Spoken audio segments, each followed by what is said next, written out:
Spiders. These creepy crawlies strike fear into the hearts of most, and it's no surprise as to why they freak people out. Their spindly legs, their hairy abdomens, and those glistening fangs are enough to intimidate even the toughest of people. Above all else, though, easily the biggest thing that frightens people is the venomous bite that most spiders possess. The fear that these eight-legged creatures could potentially harm us is one of the driving factors for arachnophobia. But just how dangerous are spider bites truly? In today's video, we'll look at the worst spider bites here in the US to see just how nasty they can be. Why? Because that's my job. My name is Jack, and I've dedicated my entire life to traveling all over the globe to find the strangest and most dangerous animals alive. I'm willing to get in close where others wouldn't dare in order to uncover and share the truth about even our deadliest and most misunderstood creatures. Now, this mission has brought me face to face with the formidable bites of some of the most dangerous spiders here in the States, and I'm ready to tell you all how all they stack up against each other. Let's dive right in. Well, my friends, you know that I have come face to face with some pretty gnarly bites and stings. Some of these bites top the list as the worst ones. Now, you guys are getting a little treat, because I know I said top 5 worst spider bites in the US, but folks, at number 5, we have a tie for number 5, which is the giant wolf spiders and the tarantulas. So let's take a look at just how painful and terrible the bites of both of these large arachnids really are. Our larger arachnids often use their girth and strength to overpower their prey, meaning their bites are generally not terribly potent. Where they lack potency, however, they make up for with volume and inject quite a lot of venom with each defensive bite. This can cause some pretty serious inflammation as the body has to process quite a lot of venom. Let's see what all you can expect from our larger spiders, and we'll start with a large wolf spider bite. Let's see, why are you not biting me? Oh! About to bite me on the finger. Ow! Ouch! Ow! Oh, woof! Look at those fangs! Oh, man! Oh, look at that! Chewing away! Oh, man! Definitely worse than the tarantula hog. That's actually pretty painful. Her right fang is still on my arm. Let go, please. That's like a bee sting. That's pretty good. She's still going. Okay, now she's done. Woof. Look at my hands. Look how sweaty they are. Look at that. I know. You've got... I know. She like scored my flesh. Okay. Woof. Or should I say wolf? Ow. Look how sweaty my palm is compared to my other. Perhaps even compared to the size of my face. I don't know if the camera can pick that up. It is. Look at the difference. This one's completely dry. I am like sweating like a pig on that arm. Well, I think it's safe to say we got a good envenomation out of this spider. Now, these bites can cause some pretty serious inflammation and itchiness that can take a week or two to dissipate. But other than that, they're really not too bad. Now, wolf spiders aren't the only large arachnids here in the US. Our native tarantulas take the cake for being our largest spiders here in North America. Our New World tarantulas don't generally have as potent a venom as their Old World cousins, but these animals can still deliver an impressive bite. Let's take a look at what all a Texas brown tarantula bite may entail.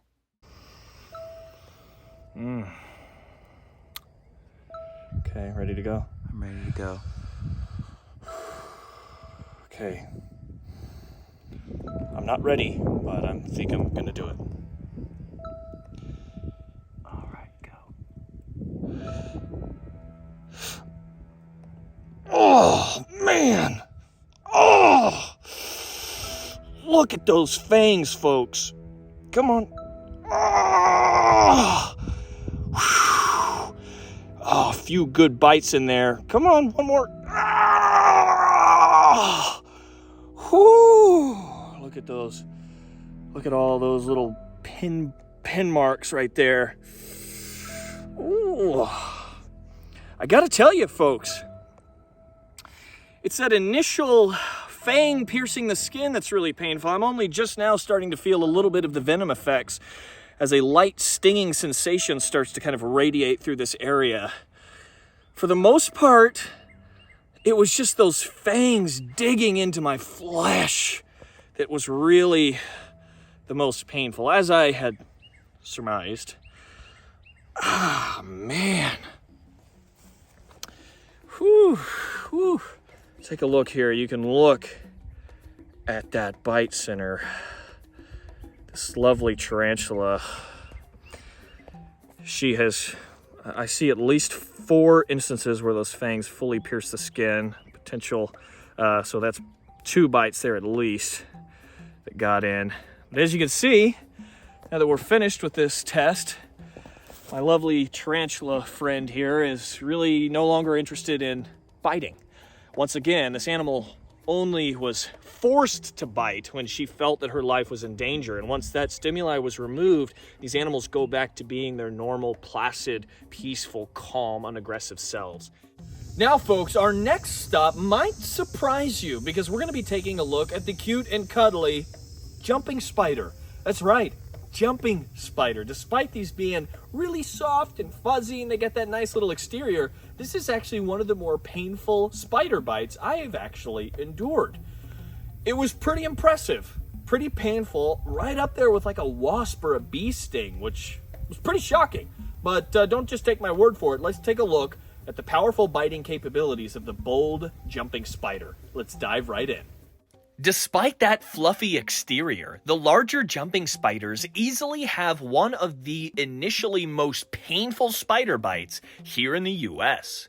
Immediate stinging and burning sensations set in at the bite site when these spiders clamp down, and they have a potent enough venom to cause some pretty decent soreness and itchiness in the days following.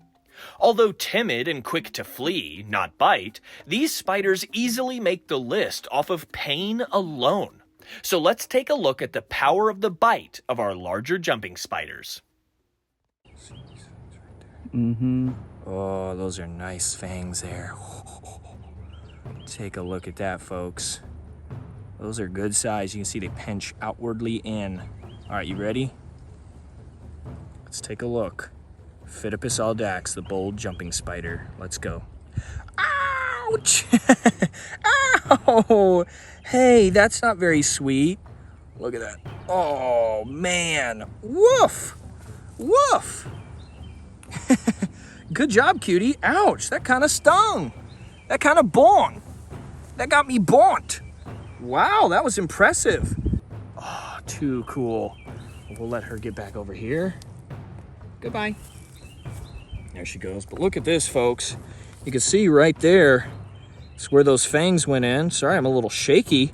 That was impressive. That was quite the sting. That felt almost like maybe a little wasp or yellow jacket. It was pretty substantial for a full defensive bite from that jumping spider. So I'm really impressed. You can see it's starting to get red. It's a little tight there. Obviously, those fangs are considerably larger than a lot of the stingers that I'm used to, so there's going to be a little bit of mechanical damage there. So I'm going to make sure to kind of keep this area clean and wipe it with an alcohol swab. But wow, I'm kind of impressed by that, and that should be a fairly impressive bite for you all at home. That was pretty good. While initially quite painful, these bites really aren't too serious. Some inflammation and discomfort may follow, but the shy nature of these spiders means they aren't likely to bite unless they feel they absolutely have to. Now, folks, we're starting to wander into medically significant territory. Our next stop is the invasive brown widow. Now, while not nearly as dangerous generally as the black widow, these have an incredibly potent venom, and they can cause some severe pain and soreness in the general area where they bite. But let's take a look at how painful a defensive bite from a brown widow really is. The less well-known cousin to the black widow, these brown widows are invasive all over the world. Originally found in Africa, these spiders hitchhiked over on shipments and started setting up populations here in the States. While a true widow spider with a potent venom, these brown widows are much smaller than the average black widow, meaning they inject much less venom on average with a defensive bite. But let's see just how painful and dangerous the bite of a brown widow truly is. So we're gonna make her bite you for like 6-7 seconds like the last widow? No, folks at home, don't do this, number one. Number two, have a general self-awareness when pinning venomous spiders to your arm. Even the tiniest of envenomations can, rock your world. I just need to be mindful of that. I want a quick bite and a quick release. I don't want a drawn out full tank of venom, mostly because that's not a realistic bite test, and it's about twice as severe as I would like it to be. So I'm already not looking forward to the aftermath of this. I'm guessing, and it's probably going to be less severe than the black widow bite, just because it is a smaller spider. But that toxicity is really going to come into play, and I'm just stalling at this point. I need to get it done. I'm excited. Okay. The brown widow.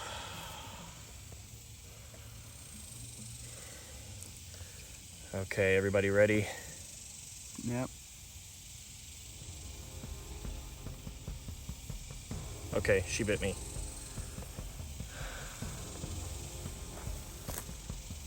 I felt that little pinch. I can feel that she bit me. It's starting to sting a little bit now. Okay, I feel good. I feel good that she didn't hold on to me for a long time. Okay, it's starting to sting maybe about the same level as maybe even a fire ant. It's a little interesting. Come take a look at this beautiful spider, folks. They really are just some of the coolest spiders out there. I'm really hoping that I didn't screw myself over once again. They say the definition of insanity is doing the same thing over and over, expecting a different result. But technically this is a brown widow, not a black widow. I was like, where'd she go? Okay, folks, here we are exactly about 4 hours after the initial bite. Still nothing really systemic yet. The actual site of the bite is extremely sore. Kind of feels like a continual or continuous stinging sensation. But not really any body aches or nausea or cramping or really anything else at this time. It's got a really nice little circle around that initial bite mark. But it'll be interesting to see how this bite progresses over the next few hours. Okay, folks, here we are at like hour 10-ish, I want to say. I don't know. I think it's about 10 hours. It really has been pretty much the same since hour 2-ish, maybe. Pretty painful. My arm is like super sore, but so far it's super localized. It's just my arm. No back pain, no nausea, no cramps, no headaches, nothing. So at about this time, I think I'm gonna cut myself some slack. I love this stuff, this like antiseptic like wound wash. I use this for my recovery with the black widow bite. You just kind of like pour a little bit on top of the bite, and it's actually got a little bit of pain relief in there, which I really like. This is just a CVS brand. I went by CVS today. You can use any other type for any kind of like sore bug bites. It does a lot to just kind of like take care of some of that surface level pain, because once again, I'm not really having systemic effects. I'm not really having pain through my body. It is just on the surface of the skin.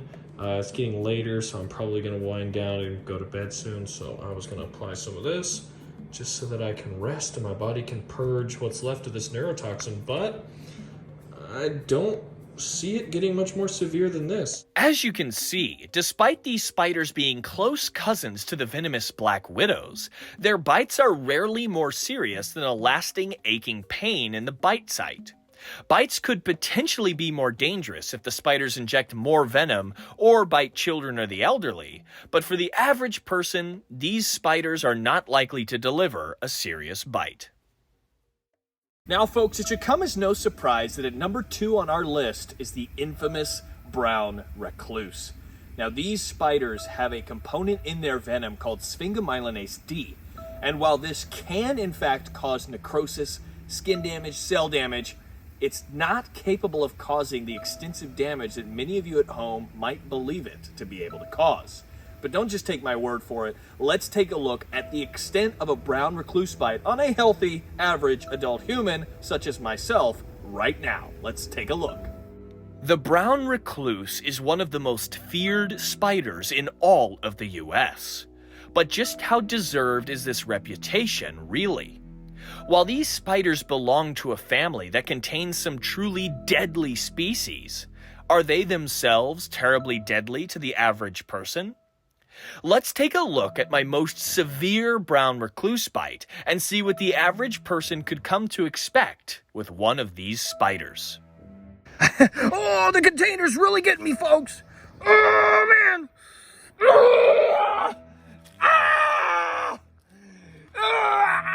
Definitely worse than a tarantula hawk. No, I don't want to hurt you. Oh. Ooh. Oh, was that a little pinch? Oh. Come on, get in there. Oh, okay. Wow, that was a really good pinch. Ow. Huh. All right, I'll let you go. Ooh, interesting.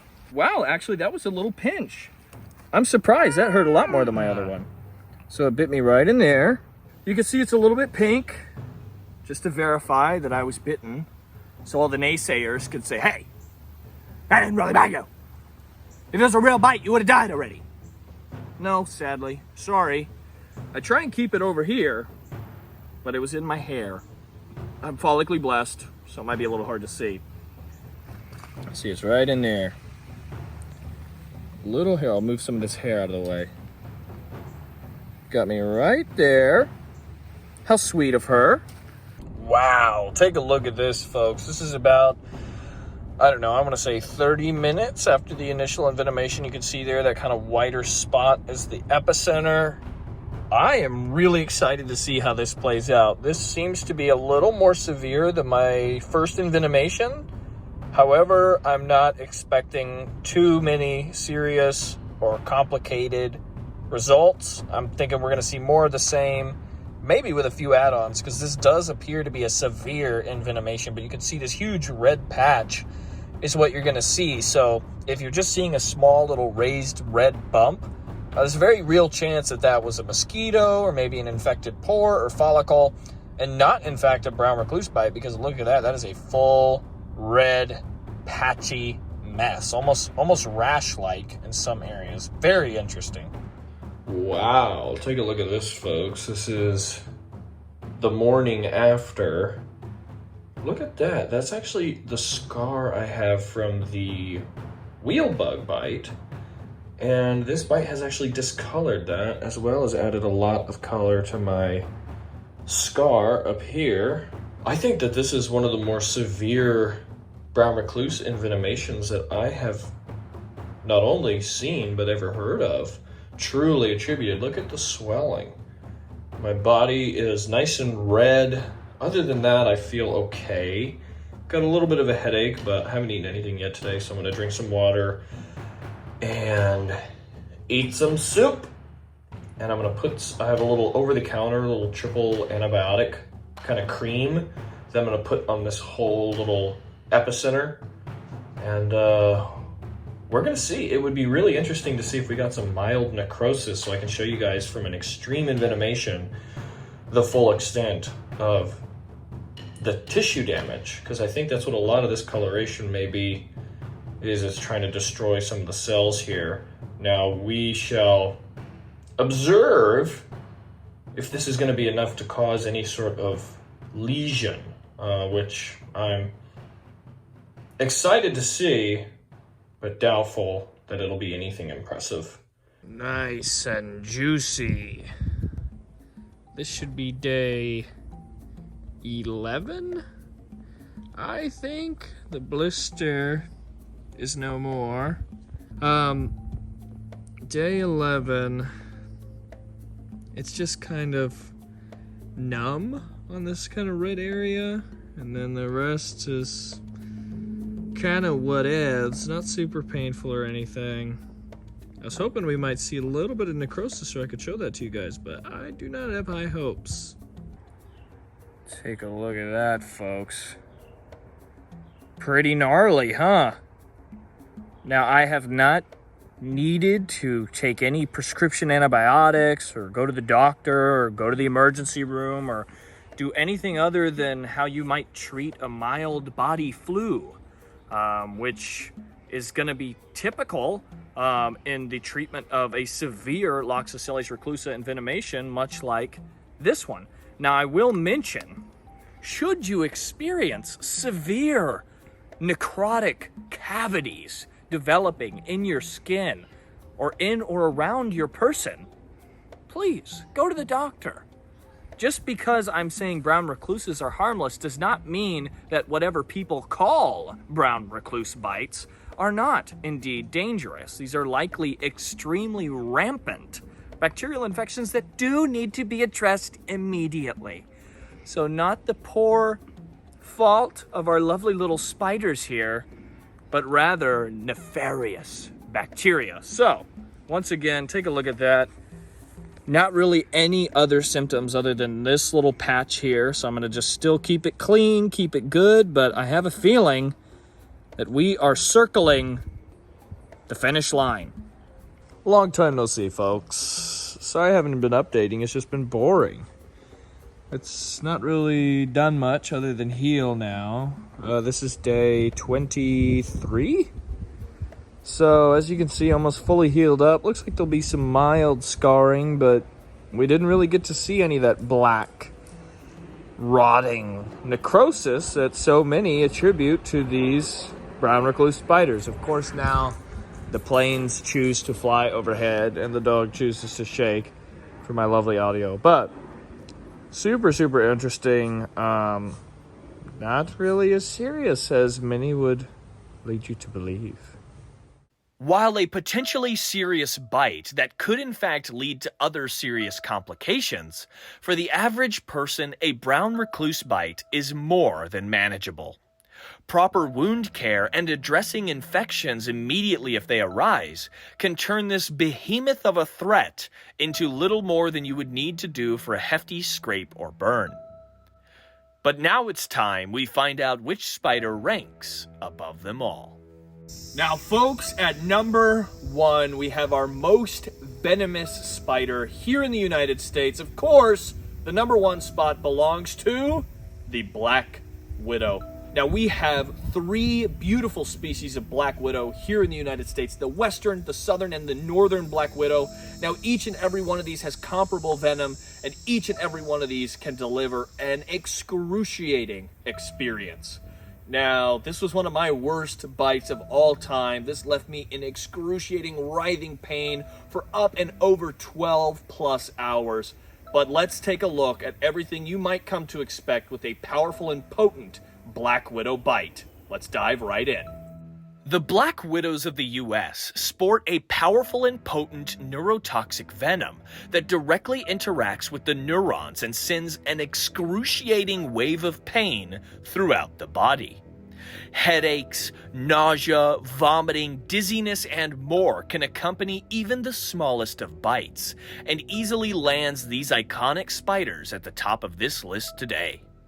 Let's take an intimate look at my experience with the formidable bite of a southern black widow. We're gonna try it.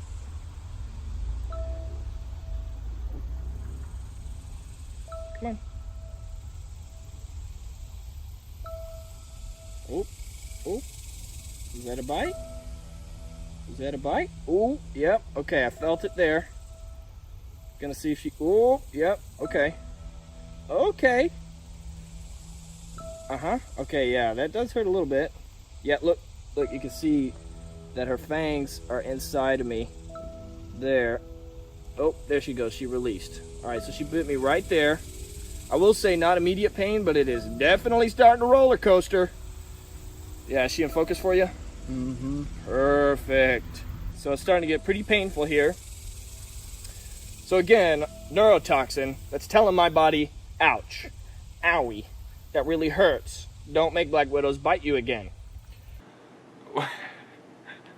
We're at about 4.5 hours, and it is pretty much excruciating pain. I cannot sleep. I cannot lay down. It's, and you can see it's a little bit red, if you can see that on the camera. My lower back is just killing me. My joints are killing me. I mean, it's pretty painful. I mean, as far as like full body pain, probably the worst pain out of any bite or sting I've had. So it's pretty bad, but I mean, what you gonna do? It's not gonna kill me, but just don't get bitten by a black widow. I mean, they won't bite because they're docile, but if you do get bitten, get like some pain meds or something, because whew, let me tell you, it is a roller coaster, a rodeo, if you will. But I'm gonna try and get some water and lay back down, but it's pretty bad. This is easily the most dangerous spider bite here in the States, and perhaps the only one on this list that could potentially kill a person on its own. Luckily, these widow spiders are timid and shy spiders that are quick to flee at the first sign of danger rather than stand their ground and fight. Well, my friends, there you have it. That is the 5 worst, technically 6 because you got a little bit of an extra with that tied for 5th place. But my friends, I hope you enjoyed this ranking. Let me know in the comments below, should you agree with my list today? And let me know if there's any species that you'd like to see me rank in the future. I am preparing for another big international trip here this fall, and we've got some really exciting stuff, hopefully, on the horizon. And folks, remember, every Friday, 10 a.m. Central Standard Time, there is a new Jack's World of Wildlife video, so be sure to tune in. But my friends, that's really all I've got for you today. I hope you enjoyed this video. Hope you enjoyed getting to see some of the most amazing spiders that the United States has to offer, and some of what their bites might entail for the average person at home. But my friends, this is where I must leave you. I bid you adieu. Hopefully I'll see you next week with the next upload. But until then, my friends, please take care of yourselves, and I'll see you next Friday.